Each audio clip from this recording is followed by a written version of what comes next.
బులెటిన్లో breaking news చూస్తున్నాం. ఆంధ్రప్రదేశ్ ఉప ముఖ్యమంత్రి జనసేన అధినేత పవన్ కళ్యాణ్ వైద్య పరీక్షల నిమిత్తం ఆయన ముంబైలోని ప్రసిద్ధ కోకిలాబెన్ ధీరుభాయ్ అంబానీ ఆసుపత్రికి వెళ్లారు.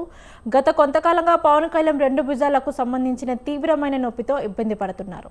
ఆయనకు రొటేటర్ కాఫ్ గాయమైంది. దీనికి కారణంగా 2 భుజాల కండరాలు పూర్తిగా చిట్లిపోయినట్లు వైద్యులు ప్రాథమికంగా గుర్తించారు.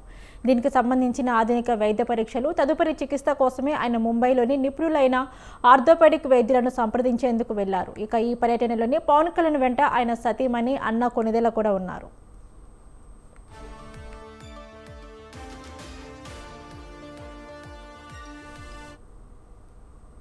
పవన్ కళ్యాణ్ కు గతంలో సినిమాలో యాక్షన్ సీక్వెన్స్లు చేసినప్పుడు పలుమార్లు గాయాలయ్యాయి. ఆ పాత గాయాలే ఇప్పుడు తీవ్ర రూపం దాల్చినట్లు తెలుస్తుంది. ముఖ్యంగా గత ఏపీ అసెంబ్లీ ఎన్నికల సమయంలోని ఆయన నిరంతరం వారాహి యాత్రలో పాల్గొన్నారు. జనసందోహం మధ్య తిరగడం మరియు వాహనం పైనుంచి నిరంతరం చేతులు ఊపుతూ అభిమానులకు, ప్రజలకు అభివాదం చేయడం వల్ల భుజాలపై ఒత్తిడి మరింత పెరిగింది. ఎన్నికల ప్రచారంలోనే నొప్పి తీవ్రంగా ఉన్నప్పటికీ బాధ్యతల కారణంగా ఆయన ఓర్చుకున్నారు.